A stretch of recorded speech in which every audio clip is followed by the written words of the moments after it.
What's up, guys? Another episode of Rest Day. It is not a rest day for me, even though generally on Mondays I have a rest day. Today, some things need to be sorted around, which I definitely want to talk about. 100 days out from Canyons. I think that's like 14 or so weeks. We did not get to hop on last week. I traveled outside the country, which we'll definitely talk about how that affected training. I want to talk about a couple of things leading up into this week because I'm traveling again this week and I've another big mileage week, probably my biggest training week volume yet. So I want to talk about how I'm going to do that and maybe get a little bit of your advice. If you are watching this live, welcome. I stream every single Monday night, pretty much every single Monday night over on YouTube. Brad Trains, and also you can catch this replay if you are catching the replay. If not, if you're catching this on maybe Spotify, Apple, welcome there as well. You can hop in live if you ever have any questions, or leave like poll questions. You can leave them whatever service you're watching. Please, I do always love it if you can leave a quick review. I think on Spotify, just even leaving a couple stars, or here on YouTube. I'm so close. I had a goal of getting to 1,000 subs on the channel by the end of 2023. That didn't quite happen, but I have like 800, so I'm almost there. So if you could consider subscribing, help support the channel, in that way, that would mean a lot to me. So the last time we spoke, I had 52 miles planned, and that was for the week, pretty much of New Year's week. All right, and things went somewhat according to plan. As we mentioned, I was coming off a little bit of a knee thing, which we found out was due to a really, really tight quad. Once I got that trigger point, that went away. So I went into the new year like ready to rock that 52 miles. And 50 miles is definitely a volume that I can handle now with pretty good confidence. I do live on a flat island, so that really that makes a difference, because there's a difference between doing 52 miles in 9 hours like I'm doing, or having elevation. So keep that in mind when people talk about, how much volume they're doing as far as distance. Make sure that you're really understanding like the full picture. And I'll talk elevation this week and last week for a little bit of that reference, because last week I did less miles, but it was more time on feet, which, depending on what you're training for, that could be really, really important. So New Year's Day, I had off. My coach knew that. So whenever I have an off day from work, I'm a school teacher. Whenever I have an off day from work, I'm going to try and get some mileage in. It feels almost like a waste when I'm sitting around at home, because usually I have to pack all my miles in after work. It just feels like a waste when I'm sitting around all day and I don't have any mileage, which is another reason why today's Martin Luther King Day. I was able to get out today and take my rest day tomorrow. So we'll talk about that. On New Year's Day, I got out for 17. So I did my long run earlier in the week because I was traveling to Mexico for a wedding. And I was in Mexico Friday, Saturday, Sunday, and Monday. So this was like the best of both worlds. I got to have off and know that I was going to be able to get my long run in out of a rest day that was the previous Sunday. And there's just something awesome about getting your long workout in earlier in the week. It feels really, really, really good. So I was able to get that done in just under 3 hours. So that was awesome for me. And then Tuesday, the 2nd, we got 11 miles in. So I went kind of like almost back to back long weekend with the 16 and a half and then another 11. That's a pretty good weekend for me right now. On Wednesday, I had 7 miles and I did some easy like leg speed drills. We're not really doing too much tempo work, coach and I. Not so many intervals right now, but we're definitely incorporating more like hill work as opposed, and also like some leg speed things. So everything's got to be race specific and also where you're at. So right now we're definitely, coach I think is more concerned with building volume and getting my volume up. Then when I can get comfortable at the volume that he wants me at, then we can start to incorporate some speed things. On Thursday, I went outside, and for those of you that follow me on Instagram, that was the night that I went out into the trails at night. A couple buddies of mine, every once in a while, there's a state park that's near us that has some elevation. We like to get out during the night. And when I tell you I had a 10 out of 10 run, this was 8.6 miles. I think we got 1,800 feet in. It was a 10 out of 10 run until the last quarter mile. And I'm not even gonna call it a sprain. I just tweaked it. If you've run trails, everybody's done it. Where like it just slips off that route a little bit, especially in this day and age of these high stack shoes where you're like, "Oh my god." And you can't tell if you broke your ankle, if you sprained it, if you tweaked it, if you're going to be able to walk it off. I really wasn't sure. I knew it wasn't those where it's like, "Whoo, that was a close one and I could keep running." Like I had to stop. I had to walk, and it being so close to the car, I had like a 40-minute drive home afterwards. I was really, really worried that I did more damage than I thought because I wasn't going to know till I got out of the car. And when I got out of the car, it was super, super tender. But I've sprained ankles before. So I kind of knew what I had to do. I needed to get on ice quick. I needed to get it compressed and I needed to get it elevated. And I did that immediately. I have braces, so I was able to get a ton of compression onto that ankle quickly. And then I did the 20 minutes of ice on and off for a little bit. And I woke up on Friday and I had a rest day because I was flying out to Mexico. So it was like, I also wasn't too freaked out about the ankle tweak because I knew that A, I had Friday off, and B, I already had my long run in. So even if I had to like wobble and survive the weekend in Mexico, it wasn't going to be the end of the world because I only had 8 miles left in the week to get up to the 52 that I wanted. So I had like 45 going into Mexico. Yeah. Looking like and planning ahead into Mexico, I wasn't sure what was going to be able to happen uh as far as where we were. So I went to Puerto Vallarta, which is on the Pacific coast, and it's south, and it can be remote. Once you get outside the city, it can get pretty remote. And that's where we were. And the wedding planner was like, "Hey, I'm not really that cool with you leaving the property. You can, but and not for danger. Puerto Vallarta is a very, very safe city, all things considered. Like I did not feel in danger, but it was dirt roads, people flying around, driving, not really paying attention. It wasn't like here where I'm used to like my cush shoulder that I could run on, or if something were to happen, my communication barrier. Like they were just like, "Hey, could you stay on the property?" And with that said, there was no place to run, no treadmills or anything like that, but they had it was like built this villa was 54,000 square feet and it was built into the side of this cliff, and it had staircases on the inside and outside of this villa from the ocean all the way up to the roadway.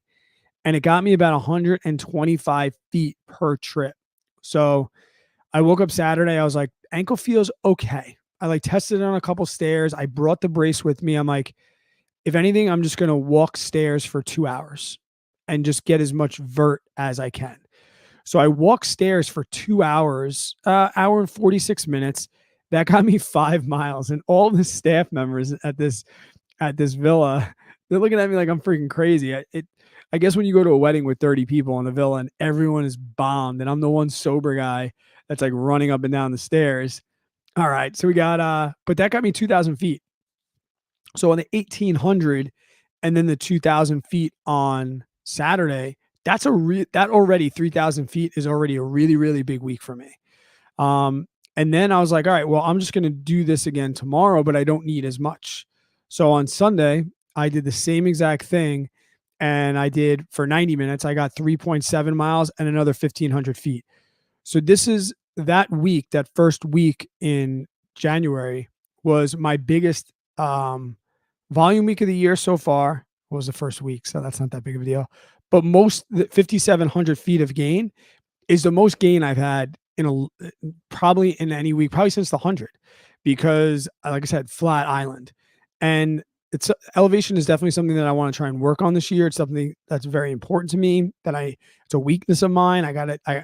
Even though Canyons is net downhill, it still has 17,000 feet of gain. So I've been trying to really think about and talking with the coach about how I'm going to build volume. And for me, most of that's going to be on the treadmill. So it was nice actually to be somewhere else and be able to get that gain in almost 6,000 feet for somebody that in 2023, I just broke 100,000.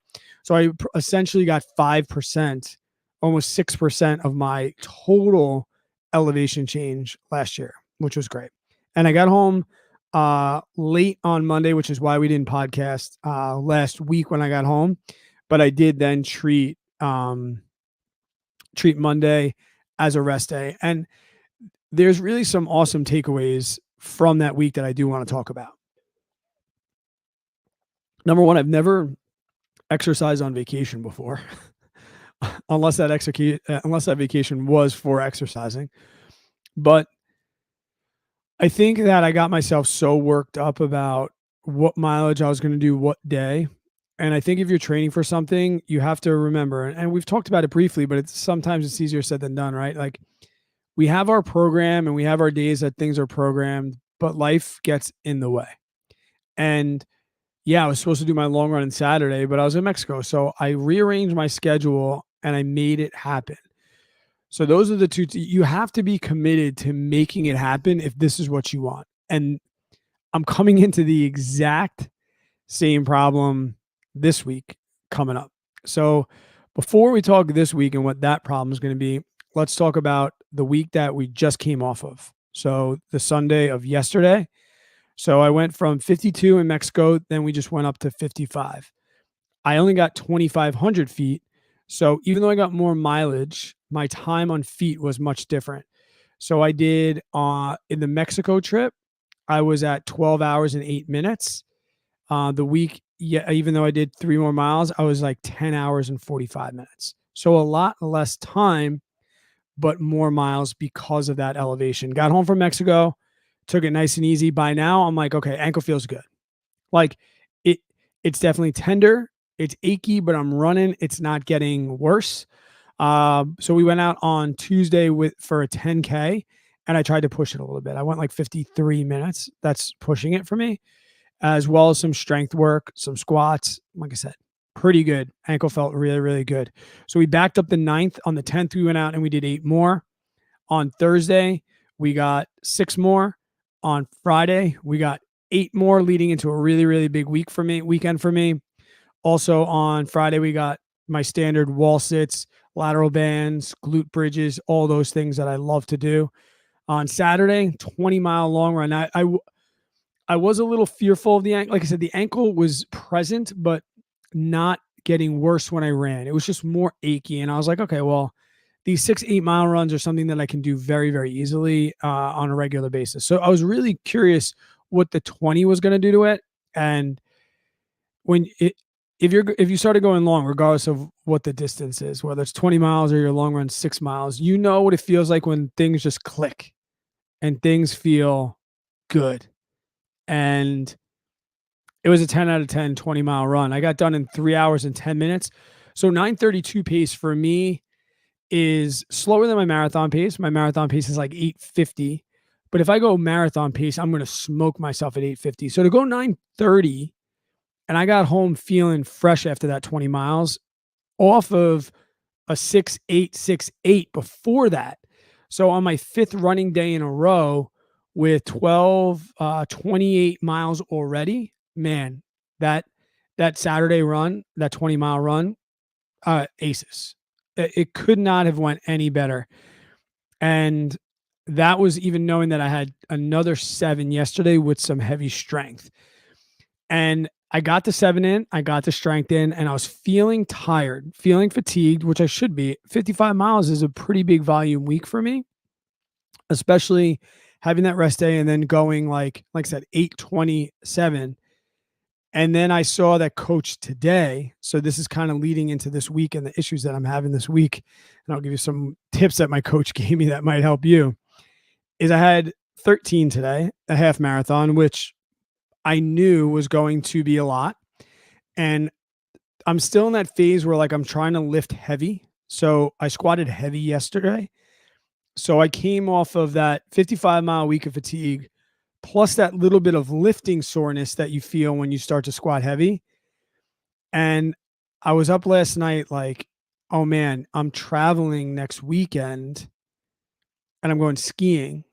And the highs are saying 5 degrees, not Celsius. And I didn't know what to do. I have a 23 miler planned this week and I'm going 64. So I'm going 52, 55. Now I'm going to 64, and I have a 23 coming up. And there was a part of me that was like, I need to get this 23 out of the way. I'm going away. And I talked to a bunch of people, mentors, coach, and I didn't do it for a couple of reasons. And here's why. The first reason I didn't run 23 miles is my body wasn't ready for it.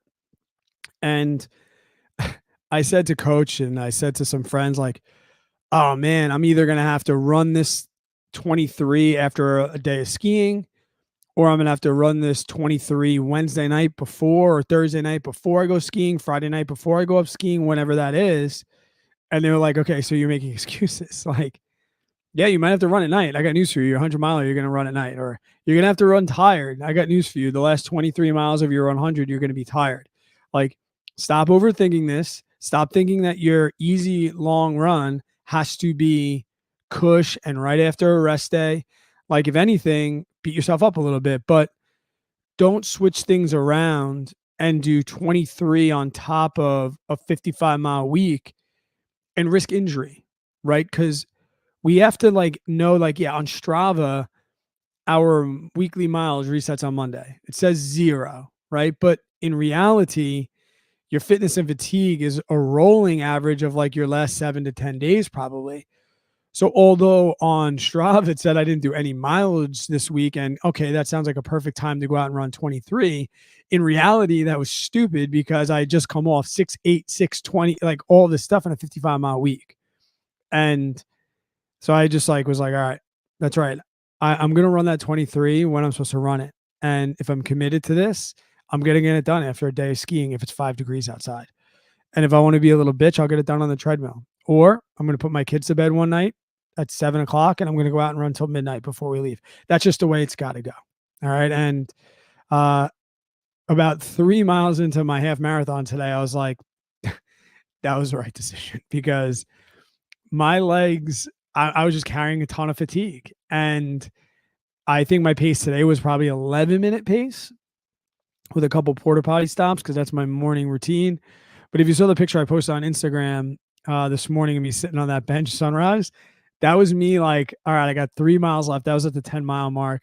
And I was like, let's just sit here. Let's just enjoy the sunrise for a minute and then bang out these last 3. And it did that really, really nicely. And then today, which is usually my rest day, is going to be tomorrow, which is great because we have snow coming in tonight. So I'm going to be able to have my rest day tomorrow, play with my kids in the snow. I have a little bit of upper body strength planned. So it's going to be kind of weird having like my rest day on a Tuesday. It's going to throw everything off. My daughter has gymnastics and all. It's just going to be weird. But right back to work on Wednesday. We're going to do 8 miles. Thursday, 6 miles with a stronger zone 2. So if you've seen on my Instagram too, I've been doing a lot of low zone 2 and high zone 2 work. I think there's a really, really big difference. I think just to say zone 2, and if you have any questions about this and you're here, leave them in the chat, please. I love when people leave questions or just say hello. But I've been doing a lot of low zone 2 and high zone 2, and I very, very rarely have been coming out of it. But I think there's major, major benefits. And just say zone 2, I think is too vague because like my zone 2 range, I mean, if you think about like my heart rate of 0, like zone 2 could essentially be that like recovery zone 1, I guess you'd say. But my zone 2 is probably 116 up to 139. So over a 20 beat per minute, like that's a lot for me, especially for a guy that doesn't really, my heart rate doesn't move very much. Like my aerobic capacity is getting so good that it doesn't really move. So my real zone 2, like my long runs, easy days are like 116 up to 130, where my high zone 2 stuff is going to be like 130 to 140. If you know what I mean. So when I say like high zone 2, that's what I mean. Still not pushing above that MAF heart rate, but I'm definitely running at a little bit more uncomfortable where like low zone 2, I could like chat. That's when I'm filming my reels if I'm doing that. Where like higher zone 2 would be like I'd be running with somebody and they'd be doing most of the talking and I'd be able to respond in like quick, short spurt sentences, but like not really going up too high. So once again, I got 7 easy. So that's going to be low zone 2 on Wednesday. And then Thursday, is either going to be the night that I try and get this 23 in, or I'm going to do 6 miles and just say, hey, I'm going to do these 23 up in Vermont, and then get a bunch of vert too, which I'm kind of pumped about. The place I'm going to stay, it's in like a gated community. And if I go from the gate down on the road all the way up to the top of the place, I can get like almost 1,500 feet. So I'll be doing that as well. Jacob Mooney, what's up? Another dude doing canyons with me. He's going to whoop my legs. Champion of the Backyard Ultra. What's up, buddy? Yeah, it was chilly today. I prefer, like today, I think it was in the low 20s when I got out, probably the high 20s when I got back. And I I'm a guy that's always cold, but I prefer the cold. Like we cold plunged before we got out this morning. Frozen cold plunge, first time frozen cold plunge for the year. But I, you can always stack layers. I have no problem being all bundled up, gloves, hat, as long as you're dressed right, right? No bad weather, just bad gear. If it's actually like snowing or rainy and I'm going to slip, and I'm not going to risk danger, but just getting out there cold, I'd much prefer that than like even 80, sunny, humid. So like, yeah, today was one of the colder mornings out there. The porta potty seats were definitely cold, but yeah, it was a nice morning. And Jacob, you had an awesome week as well. I mean, you're fit, man. You're freaking fit. Friday, we're going to do 7 miles easy. So 8, 6, 7, 8, 6, 7, 5, 3. I wonder if you did that on purpose. 7, 5, 3. And then the big run this week, 23 into 7. So he wants me to get 30 in over the weekend. Like I said, for a total of 64 miles. I think if I do that marathon up in Vermont, or that 23 miles up in Vermont, I'll probably get another 5,000 feet, which would be really, really nice. That would get me another 5,000 plus week, which I would love to be at.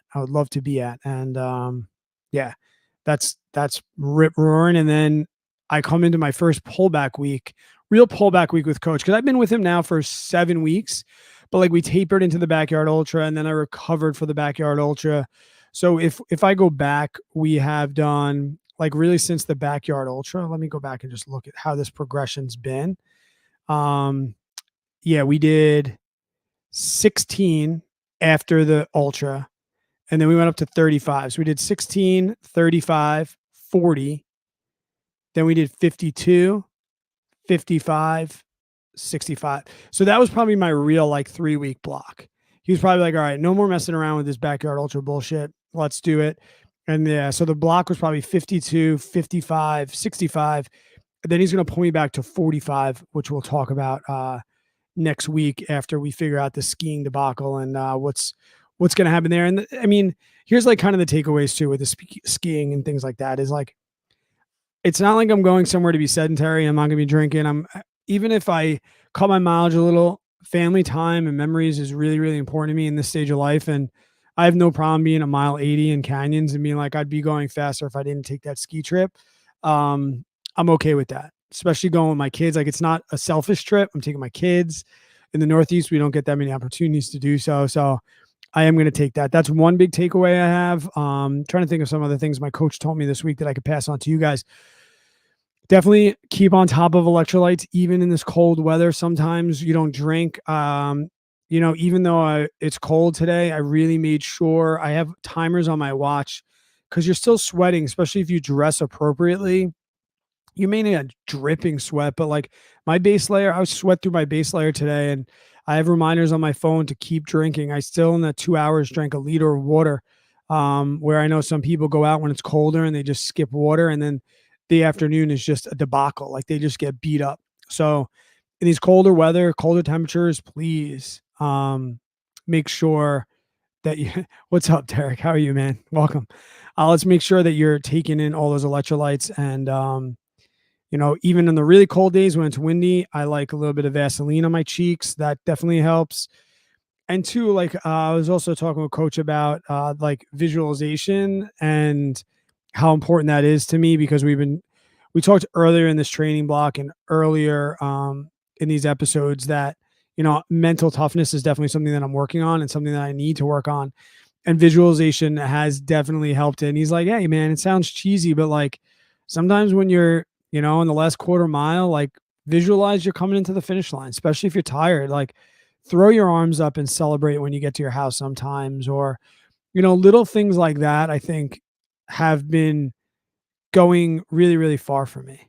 And where it was just always by the books. Like, take the Mexico thing, for example. Like, the fact that I couldn't run, it would have been like, I can't run. I'm losing this training. Instead of just being like, hey, let's get out there. Let's move. Let's visualize success. Let's visualize movement for 2 hours, how this is going to look, and you'll be fine. And I have to do the same thing this week with the 23 in Vermont. Like, it is going to be a brutal, brutal 23 miles, regardless of when I do it. But I can almost promise myself that it's going to be easier than anything I'm going to face in my 100, right?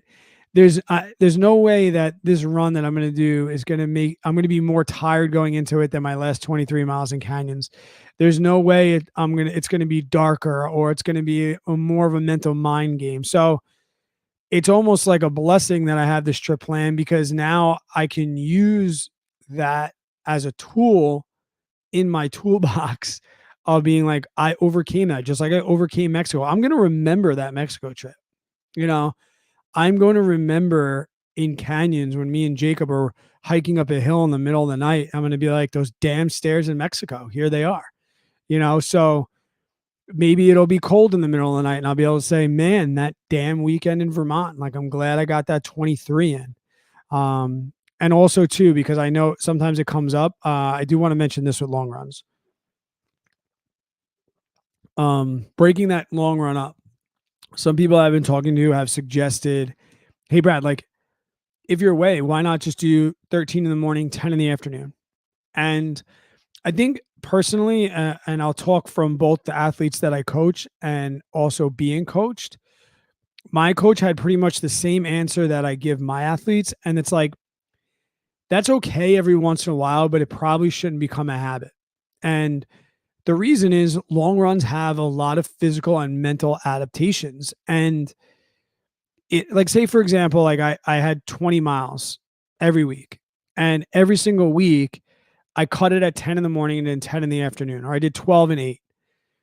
There's definitely going to be a time where you get to a 16-mile run, and even though you've been doing 20 miles total volume, your body's just not ready for it. That fatigue is going to set in. Or mentally, if you mentally are able to shut it off after 10 or 12 miles, knowing, all right, I'm just going to go out for those 8. Well, what happens when you don't get to sit for half a day and refuel and change your socks and all these things? So although many people have said, like, hey, why don't you just break that up in Vermont? I'm probably going to, like, once I tie those shoes and I commit, I'm very, very, very good at signing contracts with myself and not breaking them. It is insane to me how much people will hold their word with other people, but not themselves. That is not me. When I sign a contract with myself, I will not break it. I will not let myself down. Some things sometimes outside of my control happen, but when I tie my shoes and I say I'm going to go for a 23-mile run, regardless of the temperature, the time, it's going to get done. And I say to my coach, like, he was like, if you want to break it up, I'm like, coach, I didn't ask you I'm not asking for permission if I can break it up. I'm asking, is that something you do? Or are you telling me as your athlete that you want me to go out and run it all at once? He's like, I want you to go run it at once. I'm like, done. Forget I even said anything. So, yeah. We got a question in the chat. I love questions. Thank you, Derek. Let's throw it up here so other people can see it. And first off, there's no dumb questions. As a school teacher, I used to say there's no dumb questions, only dumb people. But then I found out, like, that offended people, but it was like a joke, I guess. I don't know. But there's no dumb questions. I got every bit of success I've ever had in business, in life, anything, is because I've always been good at asking questions when I don't get it. So please ask. We spoke a bit on Instagram, Failing New Runner. I'm up to 5-6 miles, 13-minute pace. You mentioned zone 1. What's the rule with training? So, Derek, I think general rule of thumb, like, if you don't use a heart rate monitor and things like that, take 180 minus your age. If you ever can read your heart rate, that's fine. But I would prefer for a new runner to run on perceived effort. And here's why. Because A, you don't have to buy watches and heart rate monitors and all that stuff. And 2, that there's so many things that can throw that off, especially temperature, blah, blah, but your perceived effort, like if you're running along and you can make a phone call or you can sing along to the lyrics to a song or you can flat out just talk to yourself, that's where you need to be for at least 80% of your workouts. Now, for some people, that's walking in the beginning. It's like I'm coaching a dude for training for his first 10K. He's like, Brad, I'm training for my first 10K. I'm kind of building mileage. Like this heart rate that you want me at, I kind of have to walk sometimes. I'm like, dope, that's fine. Right. And his resting heart rate's still a little high too. So we have to think of this as like, we're not just training for a race, but we're trying to build our aerobic capacity, build our respiratory system, build our cardiovascular system for life.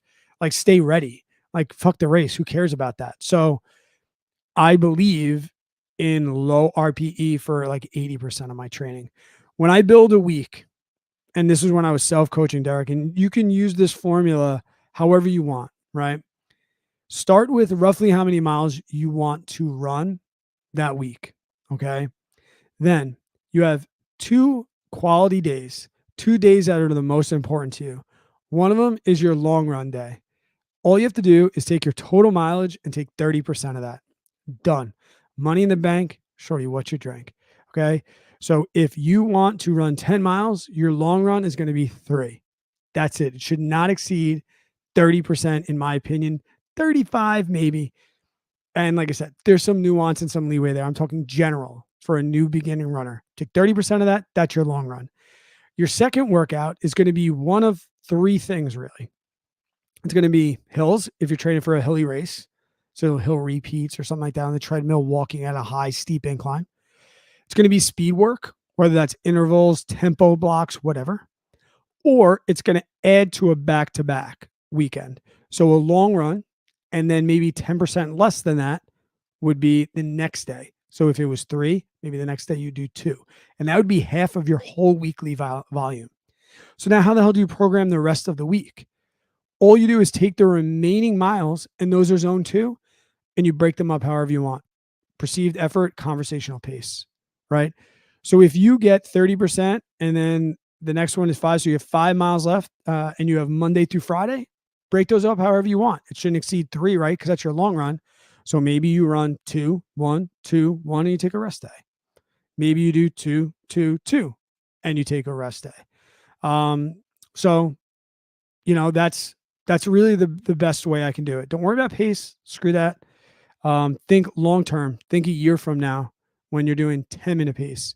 Okay. That's the thing that's important, but I'll repeat that quick and you can go back. This is going to be posted. Roughly the mileage that you want to work, take 30% of that. That's your long run. And then you're going to add hills, speed, or back-to-back long run. And then the rest of the week is going to be zone 2 to get to the desired mileage that you want to get to. Now there's many different ways to build mileage.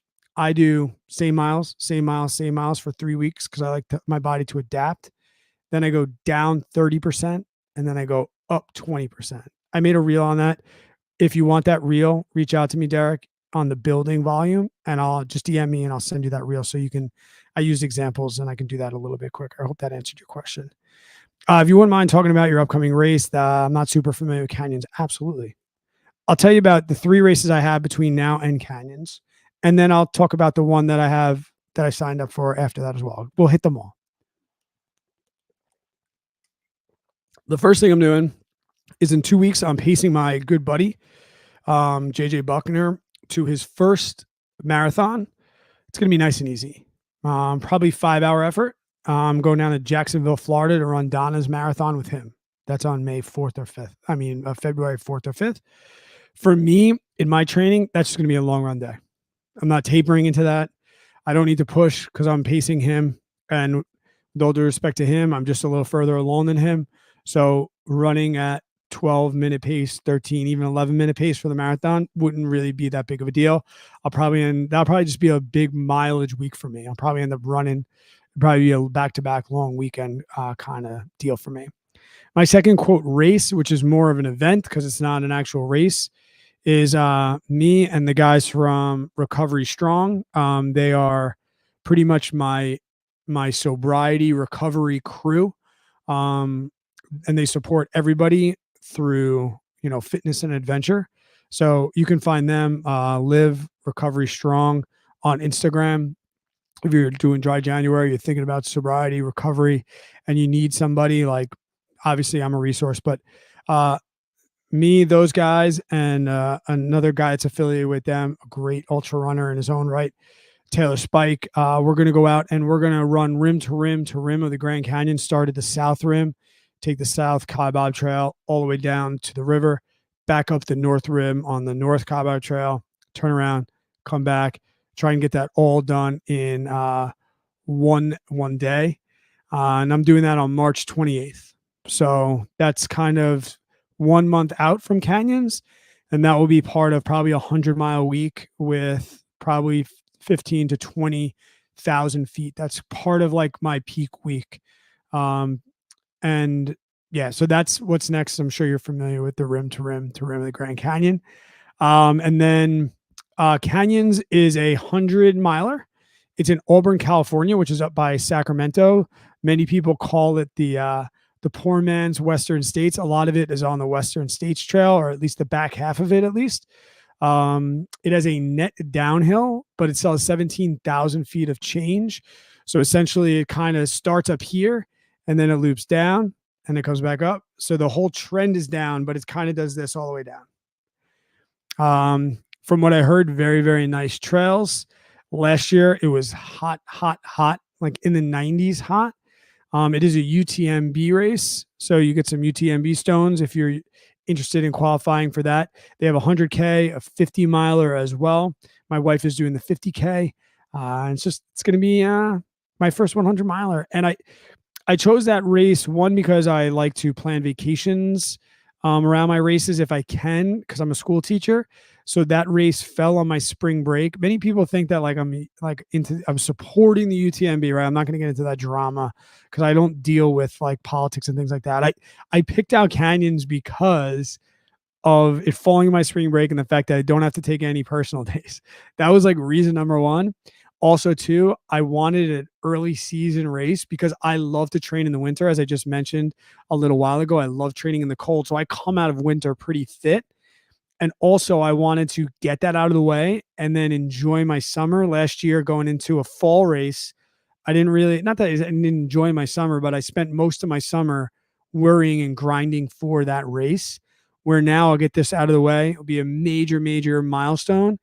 And then I'm going to get to crew and pace buddies at all different hundreds and 100-mile pluses all summer long and even into the fall. So that's another reason why I chose that race. But yeah, I don't think it's anything special, but it's going to be really, really special to me. And if you have any follow-ups, please let me know. What are your must-dos in between back-to-back long runs? Love it. So speaking with coach, there's a couple ways that you could set up back-to-back long runs. And I think the way you set it up will really dictate what's happening in between. And I think by the way, setting it up is obviously how many miles are in each block. Like, is one day weighted heavier than the next? Are we going to pace one differently than the next? But also, too, and here's really something I never really thought about, was the time in between. Like, are you doing a block on Saturday early AM and then Sunday early AM and having almost 24 hours? Or, as my coach has mentioned, he's going to have me maybe go out Saturday morning and then my back-to-back might happen at midnight on Sunday. So cutting that time in between, I think, generally speaking, and this is the way I program and the way it's been programmed for me, I want the first day to be the longest day, and I want the second day to be roughly, I would say at a minimum, a quarter of that distance. Like, for example, last week, a 20 and a 7 or a 20 and an 8, pretty good. I think, and that can go all the way up to 50-50, in my opinion. I think the goal of the second day is really to run on fatigued legs and also force that recovery. And that's kind of, I'm sure what you mean, like my must-dos. Full disclosure, I'm a very bad eater in general, not like quality of food, but the amount of calories that I get in. So a must-do for me in between is really getting calories in. and having those calories planned out, just like I would in a race. There's been many times where I'm like, oh, yeah, when I get back to the house, I'll just eat a ton. And then I get back and I don't really have a ton to eat. And then you start looking around the pantry. And then before you know it, you're trying to eat like 4 peanut butter and jelly sandwiches just to get by. And that's not good. So I think must do is plan, not only eat, but also plan a ton of my calories. Um, so I can walk in the door and know exactly what that's going to look like. That's a must do. The next must do is to come home from that first day and not sit around. I want to stay moving. I don't want to give my body a chance. Any lactic acid that's built up, there's not going to be a ton of lactic acid because it's going to be mostly zone two. But any fatigue, I just don't want to tighten up. So, the afternoon after a really long run is going to be a nice dog walk. It's going to be riding the bike with my kids around the block. Not like an intense bike ride, but motion is lotion type of stuff. That's huge for me. And that's something that I'm definitely going to do every single back to back, as make sure that I get at least like a 30-minute walk in sometime in the afternoon, especially like if I have something going on after that long run or where I had to sit, maybe work, or maybe I go to my in-laws and I'm in the car for 90 minutes, things like that. I cold plunge every day. I don't know if it's a must do in between back to backs, but it's, I almost hate saying it, but I fucking love the cold plunge so much. I'm not going to lie. Like, it seems so cheesy, but I mentioned a couple weeks back, like, even if it's strictly placebo, let's say that, even if the cold plunge is strictly placebo, it's the best damn placebo I've ever got. And when I don't have it in my life, I definitely feel more aches and pains. It's definitely, for me, a psychological boost, the endorphin rush. And for me, it works as an anti-inflammatory. It really, really does. I don't do it after I lift because that's not good, this, that, and the other thing. But in between back to back, I'm going to get in the cold plunge. And then that's also going to be later in the day, right around that motion is lotion. So I'm not going to get home and jump right in. When I get home, I'm going to be like foam rolling. I don't stretch, still don't really static stretch. So that's not a big deal. And then also too, depending on when that second run is, sleep. All right. So it's all, I think all the cliche things, I get home. The first thing I'm going to do is even before I eat, I'm going to roll out, get a good foam roll in. Then I'm going to eat. Then I'm going to shower. Nice, coolest shower, not a hot shower, not a cold shower. I'm going to go about my day, try and be as active as I can, be a good dad with my kids, go to the park, low impact walking, things like that. The afternoon is going to be more eating. It's going to be cold plunge, and it's going to be getting to bed early. And that's pretty much my must-dos. And then I'm trying to think of other things that like I've done. I'll try and maybe switch up shoes. Like if I'm going into a race, and I think I might have to change shoes, or I might want to change shoes, I usually go up like a half size as the distance goes up, but you've gone longer than me, so you could probably talk longer about the longer distances and shoe changes. I might change them up on a Sunday on the second run, but that's it. Yeah. I think just talking about personal struggles, eating. I have to eat. I think Andy Glaze says, if you feel good, slow down. If you feel shitty, eat. It's so true for me. I got to eat. I have to eat more, and I have to plan my meals so I don't come home and eat just crap because I feel like I need to eat. All good, Derek, man. And yeah, the foam roller is once again a cliche thing. Um, I think the one bad thing about social media is that, like, I guess it's good and bad. You don't need like a degree or really any professional credentials to talk about anything. But I mean, I made my YouTube living talking about personal finance, and I don't have any personal finance degrees. And I know that I've helped a lot of people, and I spoke from experience. And I think sometimes on social media, we see things like cold plunging, like sauna, things like that. And we think that it's just cheesy or just somebody making content. And I'm not saying that doesn't happen, especially with all the supplements and stuff. But what I will say is try it and use experience to knock it as opposed to like pre-bias or opinion. Like, I wanted to hate the cold plunge, but before I could, I had to get one. So I went and bought a trough, a horse trough for $100 from Tractor Supply, filled it with water, and I instantly loved it. I could never knock it. And now when people knock it, I'm like, have you tried? Don't knock it till you try it, right? Um, and I think foam rolling is one of those things. And I kind of like spoofed on that in a reel I just did with like the running workout, how I warm up for every single run, no equipment needed.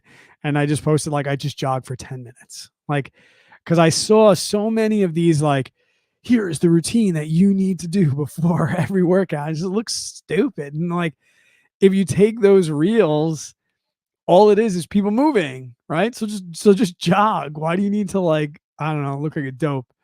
But foam rolling, I will say this, like with the fitness, I have more fitness education than I do personal finance, which is ironic. But the things that I spoke about not foam rolling your IT band, I'm not going to tell you why you shouldn't, because I'm not a doctor, but I'm going to tell you this. If you're currently rolling your IT band, please, please Google, should I not be foam rolling my IT band? And then read a couple things. Just read a couple things of why you should not be foam rolling your IT band as well as your lower back. But that the foam rolling that I do, it's like what, 9 minutes, 8 minutes every day. When I don't do it now, I know. When I don't do it, I feel my body feels different. And I do it immediately. And it's just my foam roller just sits on my living room floor. When I first was starting to do it, I needed to create that habit. I just put it on the floor. So I had to step over it 100 times before I was like, all right, fine, let's just do it.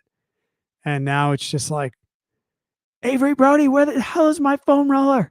Oh, it's right here, Dad. But give it to me. So yeah. But yeah, no, there's other questions that we can wrap that up. And yeah, 60, 64, 65 miles this week. Try and get 5,000 feet of vert. I think we're 14 weeks out or so, maybe 13, 100 days out. And I don't know. Like, I don't know if I'm jinxing. I feel really, really, really good. I'm so happy with how this block is going. Coming out of the backyard, my knees, things didn't feel right, but I think I never really took an off season after the 100K. And I really, really switched my whole training to speed work for the New York City Marathon the first week of November. And then I went right into that backyard ultra. Like, I just think I didn't take proper rest. And I'm glad that coach after that backyard ultra was like, Brad, like, because I said to him, I'm like, dude, you had me on 35 miles. Like, I'm trying to be a 100 miler, you know? He's like, yeah, dude, you got 20 weeks to go. Like, we're good. We're only trying to build up to 100 and something miles, like nothing crazy. Like, let's give you a little bit of an off season. Let's get you used to stretching. And I'm glad I cut my miles back and use that time to get sore strength. I hate to admit this, but like after my shoulder surgery, my shoulder injury years back, I completely lost push-ups. A year ago, I couldn't do 3 push-ups. And now I'm doing like sets of 10. And it's only because coach was like, do as many as you can. If it's 3, do 3, but then tomorrow do as many as you can. And is that like accountability piece of having a coach? One of the great things about having a coach is he's like, how many did you do today? I was like, 3. He's like, great. Try and do 4 tomorrow. And now it's like, how many sets of 10 did you do? And I'm like, oh my God. So all things just feel really good. And I want that to resonate with you because things don't always feel good for me. And they didn't. And I hate like sometimes this phase that I'm in and people that are just getting to know. It's hard to scroll back a year and a half in reels or posts on Instagram. But we're talking a year ago, I was still over 200 pounds. A year ago, I had not run an ultra marathon yet. A year ago, I had only run 355 miles in 2022.